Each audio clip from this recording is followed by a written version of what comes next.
January 2024, and today I've got another update for you, and I apologize for being away for these past few days, and this is because I've obviously not been feeling very well, and I hope that I'll be able to continue with the live streams without much disturbances going forward.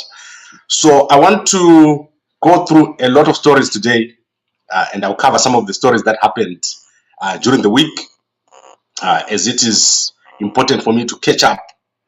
So let us look at the stories that are there, starting with obviously the headline that I've got, which is to say that ED has been on leave, and during that time, the person that has been in charge is President or acting President Constantino Chiwenga.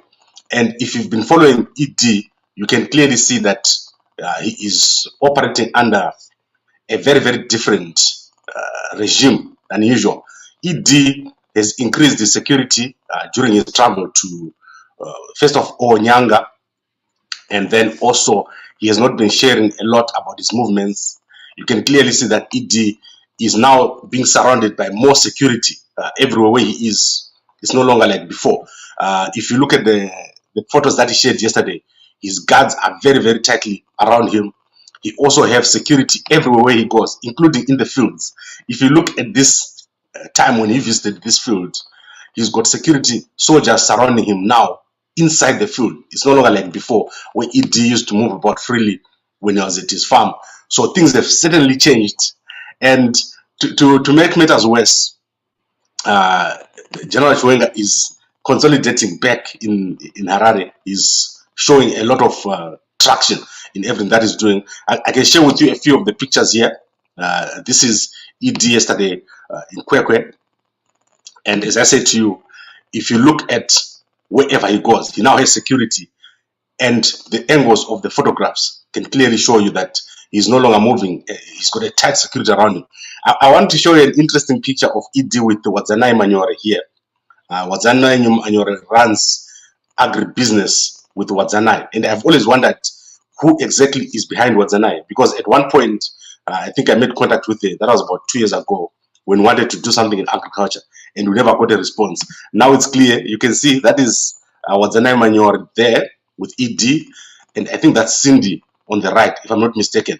But I'll confirm who is the lady on the right. But the lady in green, that is Wadzanai Manyore. She is very prominent. She runs an agribusiness show. If you go on Facebook or YouTube, you'll see a lot of the videos. But clearly her links to ED are there. You can clearly see them. But she's not among the winners of, if you saw the winners of the Young Agriculture Practitioners in Zimbabwe, which you published last week. She's not among those. So she's in a different category altogether around ED. But as I said, the first story that we have is that ED has increased the security everywhere where he goes. He's now surrounded by soldiers. You can see deep everywhere where he goes. Normally when he's at his farm, he's freely moving around and he moves around with his family. But things have changed and I don't know what has caused that change. I now want to go to other stories very quickly. We've got about 10 stories today. And firstly, the SADC website has been hacked. So if you go to SADC, you cannot reach the website. We said Mnangagwa has increased security. Chamisa is about to be taken to court by Watchman Ncube. That story is in the Standard newspaper. If you look in the Standard newspaper, Watchman Ncube attempted to ask Job Sikhala through Mnangagwa's lawyer, I think it's Louis Uriri. They tried to convince Job Sikhala to sign the document that will say they appointed Chabangu, and I think Sikhala did not agree to that. So now they've decided that Watchman Ncube is going to go to court and challenge Chamisa and say that the CCC is the MDC Alliance. You can read that story in the Standard newspaper. Promise Mwananzi has responded to that, and he says that's not true. The CCC is not the MDC Alliance. So we've got a new frontier being opened. Because remember what I said, Chabangu has lost in court. He's no longer the interim secretary general of the CCC. The court has said he's not the interim secretary general. So now they're approaching it from a different angle. Watchman Ncube is going to go to court and he's going to challenge Chamisa on the formation of the CCC that is coming very, very soon. Then there was the opening of the judicial services, the judicial year by Chief Justice Malaba. You can go and watch the full video. It's about 1 hour and a half. And during that whole statement, he made a lot of very interesting statements, including slamming people who attacked judges, and also the media for their role in attacking judges. So you can go and have a look at that. Then another interesting story here is Tagwirei's companies, FML Insurance, MFO Life, has been put under investigation, under forensic investigation. They're being investigated for their role in many activities. So we want to see the outcome of that insurance investigation. There is a problem within the insurance sector of Zimbabwe, and Tagwirei's company, FML, is being investigated. And I think there's also another company there being investigated. Quite a number of companies are under investigation. Then let's look at the very, very interesting takeover, which I think is also connected to Tagwirei. This is to do with the takeover of Tongaat Hullet by one of the richest guys in Zimbabwe. I don't know if most of you guys know this guy. He's called Dr. Rutenhero Moyo. I think he's a doctor. And he was connected to Tagwirei through FBC and also National Tyre Service. He was also a board member there. Now he was also a board member at Hippo Valley Estates. He's a big guy. He's not small at all. And these guys have taken over Tongaat Hullet with Gumede of South Africa, a billionaire of South Africa, one of the richest black guys in South Africa. They've teamed up together and taken over Tongaat Hullet, which owns Hippo Valley Estates. It owns most of the sugar producers in Mozambique. It's the biggest sugar producer in Southern Africa. And they wanted to prevent guys from North Africa and from outside of Africa from taking over that company. And this company was under administration after there was fraud by the previous directors, which amounted to over $5 billion.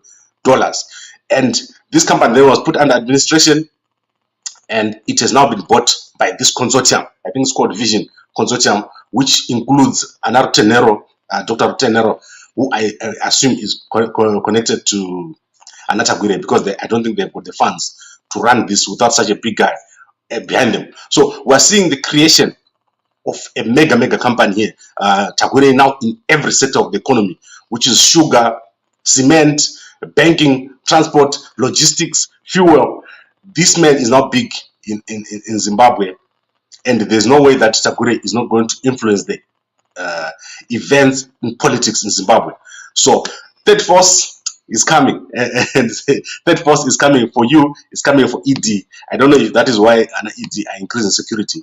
ED increasing his security very much so, and not comfortable at all during his leave. You can clearly see that ED is under guard everywhere he goes. He's under guard. He's not able to operate or maneuver freely. He's not able to walk around as he used to do, and I don't know what is behind this. Now let's go to other stories. ZB Bank, also which is owned by Tagwirei, is retrenching employees. I think so far they've given notices to very senior managers and directors. That story was very big during the week. Ncube is now applying to be the National Arts Council of Zimbabwe director, and FML, as I said, is being investigated. Zimplats is importing power directly from Zambia. And in Africa news, Dangote's office was raided by the Nigerian authorities, and Mozambique has approved a sovereign wealth fund. So this is the most important news that we have for today. But clearly, the biggest news that we have is ED increasing his security during his leave, and Chabangu, Ncube, they now have to re-strategize. And there's a Standard newspaper says it's most likely that Ncube is going to take Chamisa to court on the fact that the CCC is the MDC Alliance, and the MDC Alliance was not dissolved. They want that to be brought back into existence, MDC Alliance, and the old structures of the MDC Alliance to be brought back. And similarly, Job Sikhala has refused to sign the letter which would have said that he appointed, or he sat in a meeting, or he chaired a meeting that appointed Sengizo Chabangu as Secretary General, Interim Secretary General. So the issue of Sengizo Chabangu is dead in the water. Chabangu is no longer the Secretary General or Interim Secretary General. The courts have ruled, and Ncube and his crew and the people around him, they have decided to go another route. So we keep watching to see how they're going to proceed, because Chabangu cannot claim anymore to be the Interim Secretary General of the CCC. That's why you can see that he's not making any new recalls. It's not possible. Now, let us recap what we said. 3 very important stories, and then the rest of the stories you can obviously rewind if you want to see, which is ED increases security during his leave. I don't know for what purpose, but you can now see that he's got increased security around him. Ncube planning to take Chamisa to court over the dissolution of the MDC Alliance. He wants to go back to the old structures. And we've got Rutenhero Moyo, who has taken over now as part of a consortium at Tongaat Hullet. A big deal. This is a big transaction. And I suspect, and in my view, there's no way that Tagwirei cannot be involved here. The two were involved together at FBC Bank. Tagwirei was in this game. So we are seeing the creation, as I said, of a massive conglomerate headed by Tagwirei in every industry. But Tagwirei company is facing issues, retrenchments at ZB Bank, investigations by the insurance bodies, FML Life. So these are major issues taking place in Zimbabwe as we speak. And then obviously you all saw that heartbreaking video of the accident that happened on the Tyre road. The Zimbabwe military arriving with no equipment, unable to assist. People screaming, trapped under a truck. There was 17 people in that truck. They were crashed by a truck, and the 10 people who were alive at that time, the army was unable to assist them because they don't have basic equipment to even pull a truck. They arrived there and they could just stand around. They were unable to assist the Zimbabwe military in dire straits. They don't have any equipment to do anything, and it was a horrifying scene to see people dying when being filmed to their death because the army was not able to have a basic equipment for dragging that truck back or cutting that truck. Imagine what would happen if there was an attack and there were massive casualties. The army should be the last resort, people who are able to assist, but they're unable to assist. There is a major problem in the Zimbabwe military. They need to address this lack of equipment. They need to address this lack of alertness. And remember what I've said before when we're dealing with the issue of soldiers running when they're attacked. Now we have an issue of soldiers arriving without equipment. Do we have sufficient security? And I always say to you, security, weak security is the worst thing that you can have. If you've got weak security, you are the worst person. You're the last person on earth, because people are going to take you. They're going to take your wife. They're going to take your kids. They're going to take them, and they're going to do whatever they like, and you're going to be watching because you've got weak security. This is what's happening, and the guys in Zimbabwe leadership, they need to do something about this. You cannot have that situation that is there now, where the military is just like a small security company. That's how bad the situation is. They don't have enough equipment. People are asking, where are those helicopters? Where are those ambulances? What is the national security and national defense or national response to disasters? Remember what happened at Trading Mine. This is a problem. Our guys who are in charge of security, completely clueless. They don't have a proper control of the perimeter. They don't have the proper control of the antenna. I don't know how we can solve this problem, but honestly, this is a problem that can be solved by a few million. Buy a few trucks here and there. Make sure that people are properly trained to respond to disasters. Fire brigade, the military fire brigade, the military people who deal with disasters, with response. These guys need to be like commandos. We need to see action from that side, but it's not there, and it's embarrassing in public. Now let's look at the comments before I close, and then if the Sunday mail comes out, I'll give you the tenders. I haven't had access to the tenders for a long while. I think over the past week, and as I said, I've been down over the past 3 days, so I was really not able to wake up and do stuff. Now let's look at the comments. Tinache is saying MDC Alliance ICO ya Douglas Munzora Here. correct. Douglas Monzora has the MDC Alliance, the MDCT. He got all of them. But Ncube is trying to revive that case. So you can go and look at the standard newspaper and understand what's going on there. Then there is a link here, that is Mandishiza, which seats Ngovangu by elections who left 5 vacant. What? I think Mandishiza is showing you what is being said at my brother Ndebele's website site. So you can go and have a look there. Gambako are back. Yes, I am back, and where to get the news all over Wasinalo, Wasi Lower, Sinaloa. I get my news everywhere. I get my news from people inside. I get my news from people outside. I get my newspapers from everywhere. But if you come to Gambako Media, that day you're done. If you look everywhere, we set the trends. And on top of that, Gambako Media is responsible for over 90% of the online social media that you see today. There's someone came up from Gambako Media. At one point, Gambako Media employed over 30 people. And these have also gone out to create their own channels. Gambako Media, the source of almost all the social media news you get. And MS is saying, beefing up insecurity is normal. It's not normal from Mnangagwa. Let me tell you about Mnangagwa. Way back when I was Minister of State Security, one day I was traveling in town and I saw Mnangagwa driving by himself, like during the day. Do you understand what I'm saying to you? Mnangagwa used to drive alone in town. So I think I was passing by the Noxon building there and I see ED driving happily, taking the corner and going to his office. He was not the kind of guy that needed security because he was security himself. But now if you see him beefing up his security, it's something else. It's not normal. And I'm telling you, we're heading for a very, very interesting time. Things are collapsing in Zimbabwe. If you see what is happening right now, you understand. Nothing is working in that country. There is no attempt to fix the country. And ED is making erratic and irrational decisions, like the appointments at ZBC. I don't even want to talk about those. I talked about them 4 years ago. ED is making erratic appointments in the military, on boards. He's doing crazy stuff. And I don't think people are happy about what ED is doing. It's crazy, crazy stuff that he's doing. That is why he's increasing security. He knows that his days are numbered. ED's days are less than 1,200 in office. And the guys who are going to take over from ED, they're going to solve this very, very easily. It's not difficult to solve what ED is failing to fix. Especially the issue of the currency. The first day someone gets into office and say, ban this Zimbabwe dollar.